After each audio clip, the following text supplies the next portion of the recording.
Hi hello ಎಲ್ಲರಿಗೂ ನಮಸ್ಕಾರ. Welcome back to my channel. ಇವತ್ತು ಶುಕ್ರವಾರದ ದಿನ ಹೇಗಿತ್ತು ಅಂತ ನಾನು ನಿಮ್ಮ ಹತ್ರ ಶೇರ್ ಮಾಡ್ಕೋತಾ ಇದ್ದೀನಿ. ಹಾಗೆಯೇ ಒಂದೊಳ್ಳೆ ಬ್ರೇಕ್ಫಾಸ್ಟ್ ರೆಸಿಪಿನ ಕೂಡ ತೋರಿಸ್ತಾ ಇದ್ದೀನಿ. ಹಾಗೆ ನಾನು ಫ್ಲಿಪ್ಕಾರ್ಟಿಂದ ಒಂದು ಪ್ರಾಡಕ್ಟ್ನ ಆರ್ಡ್ರ್ ಮಾಡಿದ್ದೆ. ಸೊ ಅದನ್ನು ಕೂಡ ನಿಮ್ಮ ಹತ್ರ ಶೇರ್ ಮಾಡ್ಕೋತಾ ಇದ್ದೀನಿ.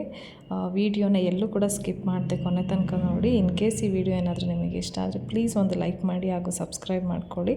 ಬನ್ನಿ, ನನ್ನ ಮಾರ್ನಿಂಗ್ ಹೇಗಿತ್ತು ಅಂತ ಇವಾಗ ಸ್ಟಾರ್ಟ್ ಮಾಡ್ತಾ ಇದ್ದೀನಿ.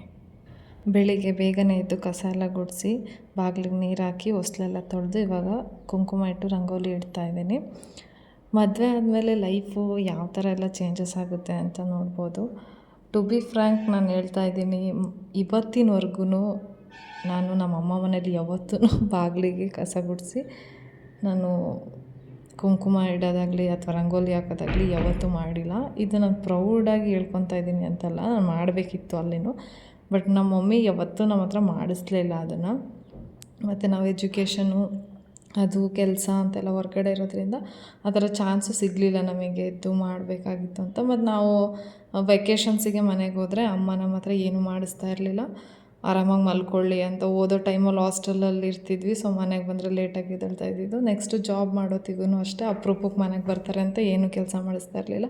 ಸೊ ಹಿಂಗೇ ಲೈಫು ಹೋಯ್ತು.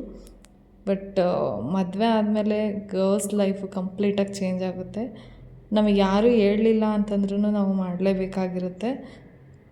ಸೊ ರೆಸ್ಪಾನ್ಸಿಬಿಲಿಟಿ ಅನ್ನೋದು ತನಗೆ ತಾನಾಗೆ ಬರುತ್ತೆ. ಅದು ಯಾರಿಗೂ ಹೇಳ್ಕೊಡ್ಬೇಕು ಅಂತೇನಿಲ್ಲ. ಸ್ಪೆಷಲಿ ಫಾರ್ ಗರ್ಲ್ಸ್ ಅದು ಆಟೋಮೆಟಿಕ್ಕಾಗಿ ನಮಗೆ ನಮ್ಮಲ್ಲೇ ಬಂದುಬಿಡುತ್ತೆ. ಅದು ನಾವು ಬೇಗ ಎದ್ದೇಳಬೇಕು, ಇಂತಿಂಥ ಕೆಲಸಗಳನ್ನ ಮಾಡ್ಕೋಬೇಕು ಅಂತ.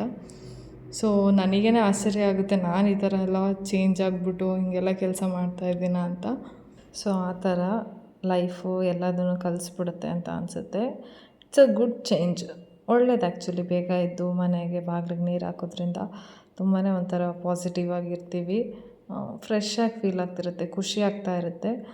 ಇವಾಗ ಬಾದಾಮನ್ನ ನೆನೆಸಿಟ್ಟಿದ್ದೆ ರಾತ್ರಿಯೇ. ಸೊ ಅದನ್ನು ಬಿಡಿಸ್ಬಿಟ್ಟು ತಿನ್ನೋಣ ಅಂತೇಳ್ಬಿಟ್ಟು ಬಿಡಿಸ್ತಾ ಇದ್ದೀನಿ.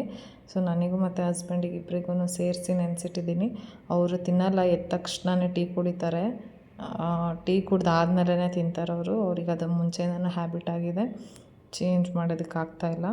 So it takes time. But tea ಕುಡ್ದಾದ್ಮೇಲಾದರೂ ತಿಂತಾರೆ ಫೋರ್ಸಿಬ್ಲಿ. ಸೊ ಇವತ್ತು ನಾನು ಮಾರ್ನಿಂಗ್ ಬ್ರೇಕ್ಫಾಸ್ಟಿಗೆ ಒಂದು ಒಳ್ಳೆ ರೆಸಿಪಿ ಮಾಡ್ತಾಯಿದ್ದೀನಿ. ಅದೇನು ಅಂತ ಅಂದರೆ ಮೇಥಿ ಮಟರ್ ಪಲಾವ್. ಮೆಂತ್ಯ ಸೊಪ್ಪು ಮತ್ತು ಬಟಾಣಿ ಕಾಳನ್ನ ಹಾಕ್ಬಿಟ್ಟು ಒಂದು ಪಲಾವ್ ರೈಸ್ ಐಟಮ್ ಮಾಡ್ತಾಯಿದ್ದೀನಿ. ತುಂಬ ಚೆನ್ನಾಗಿರುತ್ತೆ.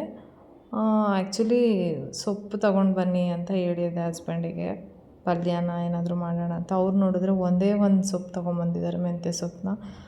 ಅದು ಒಂದೇ ಕಟ್ ತೊಗೊಂಬಂದಿದ್ದಾರೆ. ಸೊ ಅದರಲ್ಲಿ ಪಲ್ಯ ಎಷ್ಟು ಮಾಡಿದ್ರೂ ಚೂರೇ ಆಗೋದು. ಅದಕ್ಕೇ ಅದರಲ್ಲಿ ರೈಸ್ ಮಾಡೋಣ, ಮೇಥಿ ಮಟರ್ ಪಲಾವ್ ಮಾಡೋಣ ಅಂತೇಳ್ಬಿಟ್ಟು ನಾನು ಮೆಂತ್ಯ ಸೊಪ್ಪನ್ನೆಲ್ಲ ಬಿಡಿಸ್ಕೊಂಡು ಕ್ಲೀನ್ ಮಾಡ್ಕೊತಾ ಇದ್ದೀನಿ. ಸೊ ಅದನ್ನು ಇವಾಗ ಕ್ಲೀನ್ ಮಾಡ್ಕೊಂಡಾಯಿತು.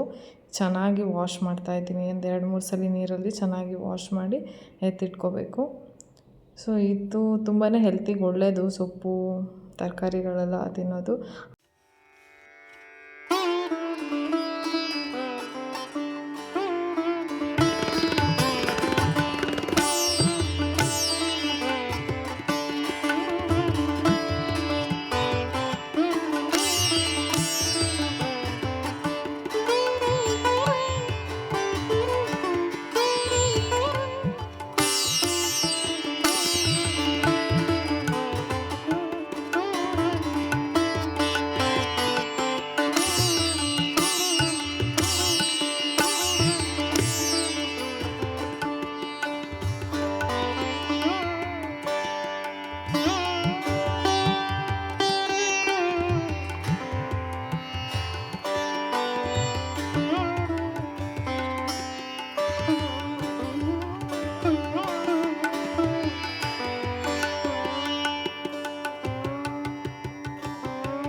ಸೊ ಇವಾಗ ಮೇಥಿ ಮಟರ್ ಪಲಾವ್ ಮಾಡೋದಕ್ಕೆ ಎಲ್ಲ ತರಕಾರಿಗಳನ್ನೆಲ್ಲ ರೆಡಿ ಮಾಡ್ಕೊತಾ ಇದ್ದೆ. ಸೊ ಎಲ್ಲದಕ್ಕಿಂತ ಮುಂಚೆ ಅಕ್ಕಿನ ಚೆನ್ನಾಗಿ ವಾಶ್ ಮಾಡ್ಕೊಂಡ್ಬಿಟ್ಟು ಅದನ್ನು ನೆನೆಸಿಟ್ಟಿದ್ದೀನಿ. ಬಿಕಾಸ್ ತುಂಬಾ ಉದುರುದ್ರಾಗುತ್ತೆ, ತುಂಬ ಚೆನ್ನಾಗಿರುತ್ತೆ. ಅದಾದಮೇಲೆ ಈರುಳ್ಳಿ ಟೊಮ್ಯಾಟೊ ಎಲ್ಲ ಕಟ್ ಮಾಡ್ಕೊತಾ ಇದ್ದೀನಿ. ಸೊ ಮೆಂತ್ಯ ಸೊಪ್ಪನ್ನ ಕೂಡ ತೊಳೆದು ನೀಟಾಗಿ ಎತ್ತಿಟ್ಕೊಂಡಿದ್ದೀನಿ. 2 ಹಸಿರು ಮೆಣಸಿನ್ಕಾಯಿ ಕೂಡ ತೊಗೊಂಡು ಅದನ್ನು ಮಿಕ್ಸಿ ಜಾರಿಗೆ ಹಾಕಿ ಸ್ವಲ್ಪನೇ ಒಂದು ಮಸಾಲ ರೆಡಿ ಮಾಡ್ಕೋಬೇಕು. ಸಿಂಪಲ್ ಮಸಾಲ, ತುಂಬ ಜಾಸ್ತಿ ಏನಿಲ್ಲ, ತುಂಬಾ ಬೇಗ ಆಗುತ್ತೆ, ತುಂಬ ಕಡಿಮೆ ಇಂಗ್ರೀಡಿಯೆಂಟ್ಸು. ತರಕಾರಿ ಪಲಾವ್ ಮಾಡೋದಾದ್ರೆ ನೀವು ವೆಜಿಟೇಬಲ್ಸ್ನೆಲ್ಲ ತುಂಬ ಕಟ್ ಮಾಡ್ಕೋಬೇಕು, ಬಟ್ ಇದರಲ್ಲಿ ಏನಿಲ್ಲ, ಒಂದೇ ಒಂದು ಸೊಪ್ಪು, ಈರುಳ್ಳಿ, ಟೊಮ್ಯಾಟೊ ಅಷ್ಟೇ, ಬೇಗನೆ ಆಗೋಗ್ಬಿಡುತ್ತೆ. ಸೊ ಹಸ್ಬೆಂಡು ಪಕ್ಕದಲ್ಲಿ ಸೆಕೆಂಡ್ ರೌಂಡ್ ಟೀ ಕುಡಿಯೋದಕ್ಕೆ ಬಂದು ಟೀ ಬಿಸಿ ಮಾಡ್ಕೊಂಡ್ರು ಅವರೇ. ಸೊ ಆ ಟೈಮಲ್ಲಿ ನಾನು ಬಾದಾಮ್ ಕೊಡ್ತೀನಿ ತಿನ್ನೋದಕ್ಕೆ. ಅವರು ಟೀ ನೀನು ಕುಡ್ದಿಲ್ವಾ ಅಂತ ಕೇಳಿದ್ರು, ಇಲ್ಲ ಅಂತ ಹೇಳಿದೆ. ಪಾಪ ಅವ್ರಿಗೆ ತೊಗೊಂಡಿರೋ ಟೀನೇ ಕುಡಿ ಅಂತ ಕೊಟ್ಟರು. ನಾನು ಬೇಡ ಪರವಾಗಿಲ್ಲ ಅಂತ ಹೇಳಿ ಪೂಜೆ ಮಾಡಬೇಕಿತ್ತು. ಸೊ ಏನು ತಿನ್ನಲಿಲ್ಲ, ಕುಡಿಲಿಲ್ಲ. ಸೊ ಅವ್ರಿಗೆ ಟೀ ಕೊಟ್ಬಿಟ್ಟು ಅವರೇ ತೊಗೊಂಡ್ರು, ಬಾದಾಮ್ ಕೊಟ್ಟು. ನೆಕ್ಸ್ಟ್ ಇಲ್ಲಿ ಮಸಾಲೆಗೆಲ್ಲ ರೆಡಿ ಮಾಡ್ಕೊತಾ ಇದ್ದೆ. ಬೆಳ್ಳುಳ್ಳಿ ಎಲ್ಲ ಸಿಪ್ಪೆ ತೆಕ್ಕೊಂಡು ಬಿಡಿಸಿ, ನೆಕ್ಸ್ಟು ಶುಂಠಿ ಕೂಡ ಅದ್ರ ಸಿಪ್ಪೆನೆಲ್ಲ ಪೀಲ್ ಮಾಡಿ ಚೆನ್ನಾಗಿ ವಾಶ್ ಮಾಡಿ ಕಟ್ ಮಾಡಿ ಇಟ್ಕೊಂಡಿದ್ದೀನಿ. ಸೊ ಅದನ್ನಿಷ್ಟು ಮಿಕ್ಸಿ ಜಾರಿಗೆ ಹಾಕಿ ಒಂದು ಸ್ವಲ್ಪನೇ ಈರುಳ್ಳಿನ ಹಾಕಿ ಇದನ್ನು ಚೂರು ನೀರು ಹಾಕ್ಬಿಟ್ಟು ಚೆನ್ನಾಗಿ ಪೇಸ್ಟ್ ಮಾಡ್ಕೋಬೇಕು. ತರಿಯಾಗಿದ್ರೂ ನಡೆಯುತ್ತೆ, ಅಥವಾ ಫುಲ್ ಫೈನ್ ಪೇಸ್ಟ್ ಆದ್ರೂ ನಡೆಯುತ್ತೆ, ಏನು ಪ್ರಾಬ್ಲಮ್ ಇಲ್ಲ. ನೆಕ್ಸ್ಟು ಇವಾಗ ಮೆಂತ್ಯ ಸೊಪ್ಪು ಕೂಡ ಕಟ್ ಮಾಡ್ಕೊತಾ ಇದ್ದೀನಿ. ತುಂಬ ಸಣ್ಣಕ್ಕೆ ಚಾಪ್ ಮಾಡಬೇಕು ಅಂತ ಏನಿಲ್ಲ, ಅಥವಾ ಹಾಗೇನೂ ಹಾಕಿದ್ರೂ ನಡೆಯುತ್ತೆ. ನಾನು ಒಂದು ಸ್ವಲ್ಪ ಸಣ್ಣದಾಗಿ ಕಟ್ ಮಾಡಿದ್ದೀನಿ, ತೀರಾ ಸಣ್ಣದಾಗಲ್ಲ, ಹಾಗೇ ರಫ್ಲಿ ಕಟ್ ಮಾಡಿದ್ದೀನಿ. ಸೊ ದಟ್ ಬೇಗನೆ ಅದು ಮಿಕ್ಸ್ ಆಗಲಿ ಅಂತ ಹೇಳ್ಬಿಟ್ಟು, ಸ್ಮ್ಯಾಶ್ ಆಗಿಬಿಡುತ್ತಲ್ವ, ಹಾಗಾಗಿ ಹಾಗೇನೂ ಹಾಕ್ಬೋದು, ತುಂಬ ಚೆನ್ನಾಗಿರುತ್ತೆ.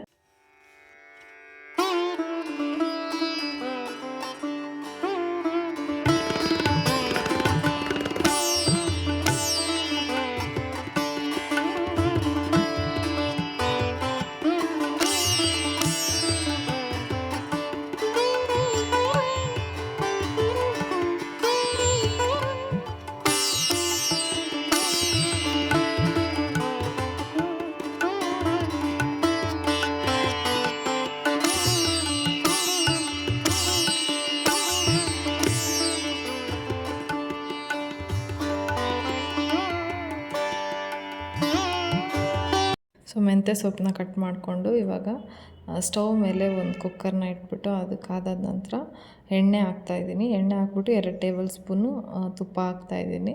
ಬೇಡ ಅಂದರೆ ಸ್ಕಿಪ್ ಮಾಡ್ಕೋಬೋದು. ಅದಾದಮೇಲೆ ಪಲಾವ್ ಎಲೆ, ಚಕ್ಕೆ, ಲವಂಗ, ಕಸೂರಿ ಮೇಥಿ, ಸೋಂಪು ಎಲ್ಲ ಸ್ಪೈಸಸ್ನು ಆ್ಯಡ್ ಮಾಡಿದ್ದೀನಿ. ಸೊ ಅದನ್ನು ಸ್ವಲ್ಪ ಚೆನ್ನಾಗಿ ಹುರ್ಕೋಬೇಕು. ಸೊ ಅದ್ರದ್ದು ಅರೋಮಾ ಎಲ್ಲ ಬಿಟ್ಕೋಬೇಕು. ಸೊ ಅಲ್ಲಿವರೆಗೂ ಫ್ರೈ ಮಾಡಿಕೊಂಡು ಅದಾದ ನಂತರ ನೆಕ್ಸ್ಟು ಈರುಳ್ಳಿನ ಆ್ಯಡ್ ಮಾಡಬೇಕಾಗುತ್ತೆ. ಇದು ತುಂಬಾ ಸಿಂಪಲ್ಲು, ಕ್ವಿಕ್ಕಾಗಿ ಮಾಡ್ಕೋಬೋದು. ಸೊ ಇವಾಗ ಈರುಳ್ಳಿನ ಆ್ಯಡ್ ಮಾಡ್ತಾಯಿದ್ದೀನಿ. ಈರುಳ್ಳಿ ಆ್ಯಡ್ ಮಾಡಿ ಅದು ಸ್ವಲ್ಪ ಸಾಫ್ಟ್ ಆಗೋವರೆಗೂ ಬೇಯಿಸ್ಕೋಬೇಕು. ನೋಡಿ ಇವಾಗ ಈರುಳ್ಳಿ ಸಾಫ್ಟಾಗಿದೆ. ಅದಾದಮೇಲೆ ಈ ಹಂತದಲ್ಲೇ ಮೆಂತ್ಯ ಸೊಪ್ಪನ್ನ ಹಾಕಬೇಕು. ಮೆಂತ್ಯ ಸೊಪ್ಪನ್ನ ಹಾಕ್ಬಿಟ್ಟು ಅದನ್ನ ಚೆನ್ನಾಗಿ ಮಿಕ್ಸ್ ಮಾಡಬೇಕು. ಸೊ ಅದು ಸ್ವಲ್ಪ ಬೆಂದ್ಕೊಳ್ಳುತ್ತೆ. ಅದಾದಮೇಲೆ ನಾವು ರುಬ್ಬಿಟ್ಕೊಂಡಿರೋಂತಹ ಪೇಸ್ಟನ್ನು ಹಾಕ್ಕೋಬೇಕು.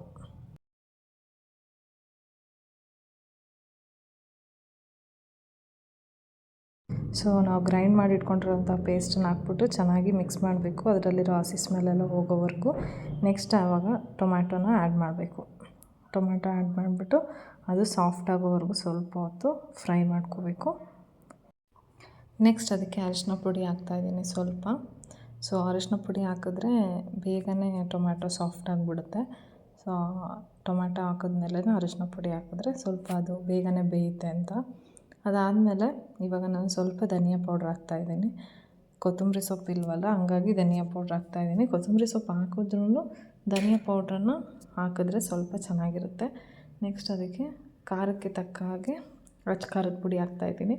2 ಮೆಣಸಿನ್ಕಾಯಿನ ರುಬ್ಬೋದಕ್ಕೆ ಹಾಕಿದ್ದೀವಿ. ಸೊ ನೋಡ್ಕೊಂಡ್ಬಿಟ್ಟು ನೀವು ಎಷ್ಟು ಬೇಕಷ್ಟು ಖಾರದ ಪುಡಿನ ರುಚಿಗೆ ತಕ್ಕಷ್ಟು ಹಾಕ್ಕೊಳ್ಳಿ. ತುಂಬ ಸ್ಪೈಸಿ ಬೇಕು ಅಂದರೆ ಜಾಸ್ತಿ ಹಾಕ್ಕೋಬೇಕು. ಮೀಡಿಯಮ್ ಖಾರ ಬೇಕು ಅಂದರೆ ನಿಮಗೆ ಯಾವ ಥರ ಕನ್ವೀನಿಯೆಂಟು ಟೇಸ್ಟು ಬೇಕು ಅದೇ ಥರನೇ ಹಾಕ್ಕೊಂಬಿಟ್ಟು ಚೆನ್ನಾಗಿ ಮಿಕ್ಸ್ ಕೊಡಿ. ನೆಕ್ಸ್ಟ್ ಒಂದು ಸ್ವಲ್ಪ ಗರಂ ಮಸಾಲ ಪೌಡ್ರನ್ನ ಹಾಕ್ತಾಯಿದ್ದೀನಿ. ಹೋಲ್ ಸ್ಪೈಸಸ್ ಹಾಕಿರೋದ್ರಿಂದ ಸ್ವಲ್ಪ ಹಾಕಿದ್ರೆ ಸಾಕು, ಅದು ಫ್ಲೇವರೆಲ್ಲ ತುಂಬ ಚೆನ್ನಾಗಿರುತ್ತೆ. ಪಲಾವಲ್ಲಿ ಥರ ತುಂಬ ಚೆನ್ನಾಗಿ ಅನಿಸುತ್ತೆ. ನೆಕ್ಸ್ಟು ಅದಕ್ಕೆ ಮೊಸರನ್ನ ಆ್ಯಡ್ ಮಾಡ್ತಾಯಿದ್ದೀನಿ. ಸೊ ಮೊಸರು ಹಾಕಿದ್ರೆ ರೈಸು ಅಥವಾ ಬಿರಿಯಾನಿ ಏನೇ ಇದ್ರೂ ತುಂಬ ಚೆನ್ನಾಗಾಗುತ್ತೆ. ಸೊ ಇದು ಮಸ್ಟ್ ಅಂತಲೇ ಹೇಳ್ತೀನಿ ನಾನು. ರೈಸ್ ಬಾತ್ಗಳಿಗೆಲ್ಲ ಮೊಸರು ಹಾಕಿದ್ರೆ ತುಂಬಾ ಚೆನ್ನಾಗಿರುತ್ತೆ. ಸೊ ಈ ಹಂತದಲ್ಲೇ ಮೊಸರನ್ನ ಹಾಕ್ಬಿಟ್ಟು ಒಂದೊಂದು ಸರಿ ಚೆನ್ನಾಗಿ ಮಿಕ್ಸ್ ಮಾಡ್ಕೋಬೇಕು. ಸೊ ಇವಾಗ ಅದನ್ನು ಚೆನ್ನಾಗಿ ಮಿಕ್ಸ್ ಆಗಿ ಕುದಿ ಬಂದಮೇಲೆ ನೆನೆಸಿಟ್ಕೊಂಡಿರೋಂತಹ ಬಟಾಣಿ ಕಾಳನ್ನ ಇವಾಗ ಆ್ಯಡ್ ಮಾಡ್ತಾಯಿದ್ದೀನಿ. ಬೇಕಾದರೆ ನೀವು ಹಸಿ ಬಟಾಣಿ ಕೂಡ ಆ್ಯಡ್ ಮಾಡ್ಬೋದು. ನಾನಿದು ಹಸಿದಲ್ಲ, ಬಟಾಣಿ ಕಾಳು ಇರುತ್ತಲ್ವ ಅದನ್ನೇ ಓವರ್ ನೈಟ್ ನೆನೆಸಿಟ್ಟಿದ್ದೆ. ಸೊ ಅದನ್ನೇ ಹಾಕ್ಬಿಟ್ಟು ಚೆನ್ನಾಗಿ ಮಿಕ್ಸ್ ಮಾಡ್ತಾಯಿದ್ದೀನಿ. ನೆಕ್ಸ್ಟ್ ಇವಾಗ ರುಚಿಗೆ ತಕ್ಕಷ್ಟು ಉಪ್ಪನ್ನು ಹಾಕ್ತಾಯಿದ್ದೀನಿ. ಇವಾಗ ಅದನ್ನು ಚೆನ್ನಾಗಿ ಮಿಕ್ಸ್ ಮಾಡ್ತಾಯಿದ್ದೀನಿ ಉಪ್ಪನ್ನು ಹಾಕ್ಬಿಟ್ಟು. ನೆಕ್ಸ್ಟ್ ಇವಾಗ ನಾವು ಅದಕ್ಕೆ ನೀರನ್ನ ಆ್ಯಡ್ ಮಾಡಬೇಕು. ಸೊ ನಾನು ಇಲ್ಲಿ 1 ಗ್ಲಾಸ್ ಅಕ್ಕಿಗೆ 2 ಗ್ಲಾಸ್ ವಾಟ್ರ್ ಹಾಕ್ತಾಯಿದ್ದೀನಿ. ಸೊ ಸ್ವಲ್ಪ ನೀರನ್ನು ನಾನು ಮಿಕ್ಸಿ ಜಾರಿಗೆ ಹಾಕ್ಬಿಟ್ಟು ಹಾಕಿದ್ದೀನಿ. ಸೊ ಟೋಟಲ್ಲು 1 ಕಪ್ ಅಕ್ಕಿಗೆ 2 ಕಪ್ ನೀರು ಹಾಕೋ ಅಷ್ಟು ರೇಷಿಯೋದಲ್ಲಿ ನಾನು ನೀರನ್ನ ಆ್ಯಡ್ ಮಾಡಿಕೊಂಡು, ಮತ್ತು ಸ್ವಲ್ಪ ಉಪ್ಪು ಕಡಿಮೆ ಅನಿಸ್ತು ಅದಕ್ಕೆ ಉಪ್ಪನ್ನು ಆ್ಯಡ್ ಮಾಡ್ಕೊಂಡಿದ್ದೀನಿ. ಅದಾದಮೇಲೆ ತೊಳೆದು ನೆನೆಸಿಟ್ಟಿರೋಂತಹ ಅಕ್ಕಿನ ಆ್ಯಡ್ ಮಾಡ್ತಾಯಿದ್ದೀನಿ. ನೆಕ್ಸ್ಟ್ ಅದಕ್ಕೆ ಚೆನ್ನಾಗಿ ಒಂದ್ಸಲ ಮಿಕ್ಸ್ ಮಾಡಿಬಿಟ್ಟು ಇವಾಗ ಲಿಡ್ನ ಕ್ಲೋಸ್ ಮಾಡಿ 2 ವಿಷಲ್ ಆಗುವಷ್ಟು ಕೂಗಿಸ್ಕೊಂಡ್ರೆ ಸಾಕಾಗುತ್ತೆ. ಪಲಾವ್ ರೆಡಿ ಆಗೋಗುತ್ತೆ. ಸೊ ನೆಕ್ಸ್ಟು ಅದಕ್ಕೆ ಸೈಡಿಗೆ ಮೊಸರು ಗೊಜ್ಜು ಬೇಕು ಅಂತ ಹೇಳ್ಬಿಟ್ಟು ಅದನ್ನು ಕೂಡ ಮಾಡ್ಕೊತಾ. ಸೊ ಇದು ಕಡಿಮೆ ಇಂಗ್ರೀಡಿಯೆಂಟ್ಸ್ ಯೂಸ್ ಮಾಡಿಕೊಂಡು ನಾನು ಮೊಸರು ಗೊಜ್ಜು ಮಾಡ್ಕೊತಾ ಇರೋದು. ಸೊ ಚಿಕ್ಕದಾಗಿ ಉದ್ದದಾಗಿ ಕಟ್ ಮಾಡ್ಕೊಂಡಿರೋಂತಹ ಈರುಳ್ಳಿನ ಆ್ಯಡ್ ಮಾಡ್ಕೊತಾ ಇದ್ದೀನಿ. ಅದಾದ ನಂತರ ಈಗ ಹಸಿರು ಮೆಣಸಿನ್ಕಾಯಿನೂ ಕೂಡ 2 ಕಟ್ ಮಾಡ್ಕೊಂಡು ಹಾಕ್ಕೊತಾ ಇದ್ದೀನಿ. ಸೊ ನೆಕ್ಸ್ಟು ಮೊಸರು ಆ್ಯಡ್ ಮಾಡ್ತಾಯಿದ್ದೀನಿ. ಅದಾದಮೇಲೆ ಉಪ್ಪು, ಇಷ್ಟೇ ಇಂಗ್ರೀಡಿಯೆಂಟ್ಸ್ ಹಾಕಿ ಮಾಡ್ತಾ ಇರೋದು ಸಿಂಪಲ್ಲಾಗಿ. ಬೇಕಾದರೆ ನೀವು ಚಟ್ನಿ ಕೂಡ ಮಾಡ್ಕೋಬೋದು. ಕಾಯಿ ಚಟ್ನಿ ಅಥವಾ ಕಡಲೆಕಾಯಿ ಚಟ್ನಿ ತುಂಬಾ ಟೇಸ್ಟಿಯಾಗಿರುತ್ತೆ. ರೈಸ್ ಬಾತ್ಗೆ ಆಗಲಿ ಪಲಾವಿಗಾಗಲಿ ಅದೊಂಥರ ಏನೋ ಚೆನ್ನಾಗಿ ಅನಿಸುತ್ತೆ. ಸೊ ನಾನಿವತ್ತು ಮೊಸರು ಗೊಜ್ಜು ಮಾಡಿದ್ದೀನಿ. ಬಿಕಾಸ್ ನನ್ನ ಹಸ್ಬೆಂಡಿಗೆ ಸ್ವಲ್ಪ ಮೊಸರು ಮಜ್ಜಿಗೆ ಇದೆಲ್ಲ ಇಷ್ಟ ಆಗುತ್ತೆ. ನನಗಿಷ್ಟ ಆಗೋದಿಲ್ಲ, ಬಟ್ ಅವ್ರಿಗೆ ಇಷ್ಟ ಅಂತ ಹೇಳ್ಬಿಟ್ಟು ಸೊ ಮೊಸರು ಗೊಜ್ಜನ್ನೇ ಮಾಡಿ ತೆಗೆದಿಟ್ಟೆ ಒಂದು ಕಡೆ. ಸೊ ಈ ಕಡೆ ಕುಕ್ಕರ್ ವಿಷಲ್ಲು ಕೂಗಿ ಅದು ತಣ್ಣಗಾಗಿತ್ತು. ಲಿಡ್ ಓಪನ್ ಮಾಡಿ ನೋಡಿ ಎಷ್ಟು ಉದುರು ಆಗಿತ್ತು. ಸ್ವಲ್ಪನೂ ಅಂಟುತ್ತಾ ಇರಲಿಲ್ಲ, ಏನಿಲ್ಲ, ತುಂಬ ಚೆನ್ನಾಗಾಗಿತ್ತು. ಟೇಸ್ಟ್ ಕೂಡ ತುಂಬ ಚೆನ್ನಾಗಿತ್ತು. ನನ್ನ ಹಸ್ಬೆಂಡು ತುಂಬ ಚೆನ್ನಾಗಿದೆ ಅಂತ ಹೇಳಿದ್ರು. ಸೊ ಇವಾಗ ಪ್ಲೇಟಿಗೆ ಸರ್ವ್ ಮಾಡಿ ಅವರಿಗೆ ಕೊಡ್ತಾಯಿದ್ದೆ. ತುಂಬ ಚೆನ್ನಾಗಾಗಿತ್ತು. ಆ್ಯಕ್ಚುಲಿ ನೀವು ಒಂದ್ಸಲ ಟ್ರೈ ಮಾಡಿ, ಬೇಗನೆ ಆಗಿಬಿಡುತ್ತೆ. ಟಿಫನ್ ಬಾಕ್ಸಿಗೆ ಅಥವಾ ಮಧ್ಯಾಹ್ನ ಲಂಚಿಗೆ ಏನು ಕೊಡಬೇಕು ಅಂತ ಇದ್ದರೆ ಈ ಥರ ಸಿಂಪಲ್ಲಾಗಿ ನೀವು ಪ್ಲ್ಯಾನ್ ಮಾಡಿಕೊಂಡು ಬೇಗನೂ ಆಗುತ್ತೆ, ಟೇಸ್ಟಿಯಾಗೂ ಇರುತ್ತೆ, ಹೆಲ್ತಿಗೂ ಒಳ್ಳೆಯದು ಮೆಂತ್ಯ ಸೊಪ್ಪಿರೋದ್ರಿಂದ.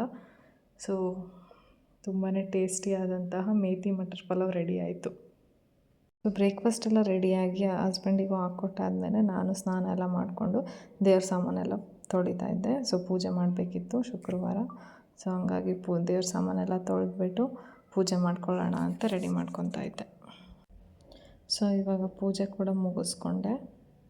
ಹಾಗೆ ನಾನು ಅಮೆಝಾನಿಂದ ಒಂದು ಪ್ರಾಡಕ್ಟ್ನ ತರಿಸಿದ್ದೆ. ಸೊ ಅದ್ರ ಬಗ್ಗೆ ನಿಮ್ಮ ಹತ್ರ ಶೇರ್ ಮಾಡ್ಕೊತಾ ಇದ್ದೀನಿ. ಆ್ಯಕ್ಚುಲಿ ನಾನು ಸ್ಟಾರ್ಟಿಂಗ್ ವೀಡಿಯೋದಲ್ಲಿ ಫ್ಲಿಪ್ಕಾರ್ಟ್ ಅಂತ ಹೇಳಿದ್ದೀನಿ, ಸಾರಿ, ಇದು ಅಮೆಝಾನಿಂದ ತರಿಸ್ಕೊಂಡಿರೋದು. ಸೊ ಓಪನ್ ಮಾಡ್ತಾಯಿದ್ದೀನಿ. ಸೊ ನೋಡ್ತಾ ಇದ್ದೀರಾ ಅನಿಸುತ್ತೆ, ಮೋಸ್ಟ್ಲಿ ಇದು ನೋಡಿರ್ತೀರಾ ಅನಿಸುತ್ತೆ. ಇವಾಗ ಟ್ರೆಂಡಿಂಗಲ್ಲಿದೆ, ತುಂಬಾ ಚೆನ್ನಾಗಿದೆ. ಇದೇನು ಅಂತ ಅಂದರೆ ಇದು ಮನಿ ಸೇವಿಂಗ್ ಬಾಕ್ಸ್. ಸೊ ದುಡ್ಡನ್ನ ಸೇವ್ ಮಾಡಿ ಇಟ್ಕೊಳ್ಳೋದಕ್ಕೆ ಹುಂಡಿ ಎಲ್ಲ ಸಿಗುತ್ತಲ್ವ, ಅದೇ ಥರನೇ ಸ್ವಲ್ಪ ಟ್ರೆಂಡಿಯಾಗಿ ಚೆನ್ನಾಗಿ ಮಾಡಿದ್ದಾರೆ. ಸೊ ಇದರಲ್ಲಿ ಏನು ಸ್ಪೆಷಾಲಿಟಿ ಅಂದರೆ 1 ಲ್ಯಾಕ್ ರುಪೀಸ್ನ ನಾವು ಇದರಲ್ಲಿ ಸೇವ್ ಮಾಡ್ಕೋಬೋದು ಈ ಬಾಕ್ಸಲ್ಲಿ. ಸೊ 1 ಲ್ಯಾಕ್ ರುಪೀಸ್ ಆದಮೇಲೆ ನಾವು ಈ ಬಾಕ್ಸ್ನ ಓಪನ್ ಮಾಡೋದಕ್ಕಾಗೋದು. ಓಪನ್ ಮಾಡೋದಕ್ಕೂ ಎಲ್ಲೂ ಜಾಗ ಇಲ್ಲ, ಒಡೆದ್ಬಿಟ್ಟೆ ತೆಗಿಬೇಕು ಅನಿಸುತ್ತೆ ಇದನ್ನು. ಸೊ ನಾವು ಏನು ಮಾಡಿದ್ರೂ ಅರ್ಜೆಂಟಿಗೆ ಎಮರ್ಜೆನ್ಸಿ ಬೇಕು ಅಂತ ಇವಾಗ ತೆಗಿಯೋಂಗಿಲ್ಲ. ಅದು 1 ಲ್ಯಾಕ್ ರುಪಿ ಆದಮೇಲೆ ಅದನ್ನು ಓಪನ್ ಮಾಡಬೇಕು. ಸೊ ಅದಕ್ಕೊಂದು ಪೆನ್ ಕೂಡ ಕೊಟ್ಟಿದ್ದಾರೆ, ತೋರಿಸ್ತಾ ಇದ್ದೀನಲ್ಲ, ಅದನ್ನು ನಮಗೆ ನಾವು ಎಷ್ಟು ರೂಪಾಯಿಂದು ನೋಟ್ ಹಾಕಿದ್ದೀವಿ ಅಂತ ಹೇಳ್ಬಿಟ್ಟು ಅಲ್ಲಿ ನಾವು ಟಿಕ್ ಮಾಡ್ಬೋದು. ಸೊ ಅಲ್ಲಿ 100 ರುಪೀಸ್ ನೋಟ್ ಇದೆ, 200 ಇದೆ, 500 ಇದೆ. ಸೊ ನಾವು ಯಾವ ನೋಟ್ ಹಾಕ್ತೀವಿ ಆ ನೋಟ್ ಮೇಲೆ ಟಿಕ್ ಮಾಡ್ಬೋದು.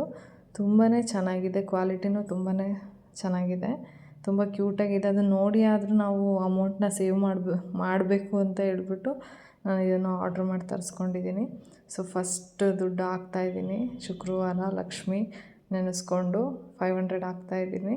ಸೊ ಈ ಬಾಕ್ಸ್ ಬೇಗ ತುಂಬಲಿ ಅಂತೇಳ್ಬಿಟ್ಟು ವಿಶ್ ಮಾಡಿ, ಸೊ ಯಾವಾಗ ಅಮೌಂಟೆಲ್ಲ ಸಿಗುತ್ತೆ ಅವಾಗೆಲ್ಲ ಇದನ್ನು ಹಾಕಿ 1 ಲ್ಯಾಕ್ ರುಪಿ ಮಾಡಬೇಕು ಅಂತ ಇದ್ದೀನಿ. ಸೊ ಇದು ಫಿಲ್ ಆದಮೇಲೆ ನಾನು ಮತ್ತೆ ನಿಮ್ಮ ಹತ್ರ ಹೇಳ್ತೀನಿ ಫಿಲ್ ಆಗಿದೆ ಅಂತ. ಸೊ ಎರೇಸರ್ ಕೂಡ ಇದೆ. ನಾವು ಮಿಸ್ಟೇಕಾಗಿ ಯಾವುದೋ ಒಂದು ನೋಟ್ ಹಾಕಿ ಬೇರೆ ನಂಬರಿಗೆ ಟಿಕ್ ಮಾಡಿದರೆ ನಾವು ಬೇಕಾದರೆ ರಬ್ ಮಾಡ್ಬೋದು ಅದನ್ನು. ತುಂಬ ಚೆನ್ನಾಗಿದೆ, ಕ್ವಾಲಿಟಿನೂ ಸಕ್ಕತ್ತಾಗಿದೆ, ತುಂಬ ಕ್ಯೂಟಾಗಿದೆ. ಅದನ್ನ ನೋಡಿಯೇ ನನಗೆ ಸಖತ್ತು ಖುಷಿ ಆಗ್ತಾಯಿತ್ತು. ಇನ್ಮೇಲೆ ಖರ್ಚು ಮಾಡಬಾರ್ದು, ದುಡ್ಡನ್ನ ಸೇವ್ ಮಾಡಬೇಕು ಅಂತ ಅನ್ನಿಸ್ತಾಯಿತ್ತು. ನಾನು ಆ್ಯಕ್ಚುಲಿ ಉಂಡೆ ತೊಗೋಬೇಕು ಅಂತ ಅಂದ್ಕೊತಾ ಇದ್ದೆ. ನನ್ನ ಹಸ್ಬೆಂಡ್ ಏನು ಮಾಡ್ತಾರೆ ಅಂದರೆ ದುಡ್ಡನ್ನ ಅಲ್ಲಿ ಇಲ್ಲಿ ಇಟ್ಬಿಡ್ತಾರೆ. ಅಂದರೆ ಹಿಂಗೆ ಸ್ವಲ್ಪ ಚೇಂಜ್ ಎಲ್ಲ ಉಳಿದಿರುತ್ತಲ್ವ, ಅದನ್ನು ಟೇಬಲ್ ಮೇಲೆ ಇಡೋದು, ಅಲ್ಲೇ ಎಲ್ಲಾದರೂ ಉದುರಿಸ್ಕೊಂಬಿಡೋದು, ಕಾರೊಳಗೆ ಇಡೋದು, ಡ್ಯಾಶ್ ಬೋರ್ಡಲ್ಲಿ ಹಿಂಗೆಲ್ಲ ಮಾಡ್ತಾರೆ. ಸೊ ಅದಕ್ಕೋಸ್ಕರ ನಾನು ಒಂದು ಮನಿ ಸೇವಿಂಗ್ ಬಾಕ್ಸ್ನ ತೊಗೋಬೇಕು ಅಂತ ಅಂದ್ಕೊತಾ ಇದ್ದೆ. ಸೊ ಇದು ಆನ್ಲೈನಲ್ಲೆಲ್ಲ ಚೆಕ್ ಮಾಡಿದಾಗ ತುಂಬ ಟ್ರೆಂಡಿಯಾಗಿತ್ತು, ಸಕ್ಕತ್ತಾಗಿತ್ತು. ಅದು ಓಪನ್ ಮಾಡೋದಕ್ಕಾಗಲ್ಲ. ಏನೇ ನೀವು ಎಮರ್ಜೆನ್ಸಿ ಇದ್ರೂ ಈಗ ಒಡೆದೇ ತೆಗಿಬೇಕು. ಅದನ್ನ ಒಡೆದ್ಬಿಟ್ರೆ ಅದು ಹಾಳಾಗುತ್ತೆ. ಸೊ ಫುಲ್ ಆಗೋ ತನಕ ಈಗ 1,00,000 ರೂಪಾಯಿ ಅದನ್ನ ಸೇವ್ ಮಾಡ್ಬೋದು. ಸೊ ಒಂದು ಹ್ಯೂಜ್ ಅಮೌಂಟನ್ನ ಸೇವ್ ಮಾಡಿದ್ದೀವಿ ಅನ್ನೋ ಖುಷಿ ಇರುತ್ತೆ. ಹಾಗಾಗಿ ಅದನ್ನ ಆರ್ಡ್ರ್ ಮಾಡಿ ತರಿಸ್ಕೊಂಡಿದ್ದೀನಿ. ನಿಮಗೂ ಬೇಕು ಅಂತ ಅಂದರೆ ಲಿಂಕ್ನ ಡಿಸ್ಕ್ರಿಪ್ಷನ್ ಬಾಕ್ಸಲ್ಲಿ ಕೊಡ್ತೀನಿ. ಅದ್ರದ್ದು ಕಾಸ್ಟ್ ಬಂದುಬಿಟ್ಟು 450 ರೂಪೀಸು. ಸೊ ಬಾಕ್ಸು ಹೇಗಿದೆ ಅಂತ ಹೇಳ್ಬಿಟ್ಟು ನನಗೆ ಕಮೆಂಟ್ ಮಾಡಿ ತಿಳಿಸಿ. ಹಾಗೆ ನೆಕ್ಸ್ಟು ಸಂಜೆ ಟೀ ಟೈಮ್ ಆಗಿತ್ತು. ಸೊ ಟೀ ಮಾಡ್ಕೊಂಡು ಕುಡಿದು ಸ್ವಲ್ಪ ಆಯಿಲೆಲ್ಲ ರೀಫಿಲ್ಲಿಂಗ್ ಮಾಡ್ಕೋಬೇಕಾಗಿತ್ತು. ಸೊ ಅದನ್ನು ಕೂಡ ಮಾಡಿಕೊಂಡು ಎತ್ತಿಟ್ಕೊತಾ ಇದ್ದೀನಿ.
ಸೊ ಆಯಿಲೆಲ್ಲ ರೀಫಿಲ್ಲಿಂಗ್ ಮಾಡಿ ಎತ್ತಿಟ್ಕೊತಾ ಇದ್ದೀನಿ. ಸೊ ಇದಾಗಿತ್ತು ಇವತ್ತಿನ ವೀಡಿಯೋ. ಈ ವಿಡಿಯೋ ಏನಾದರೂ ನಿಮಗೆ ಇಷ್ಟ ಆಗಿದ್ದರೆ ಪ್ಲೀಸ್ ಒಂದು ಲೈಕ್ ಮಾಡಿ ಹಾಗೂ ನನ್ನ ಚಾನಲ್ನ ಸಬ್ಸ್ಕ್ರೈಬ್ ಮಾಡ್ಕೊಳ್ಳಿ. Thanks for watching.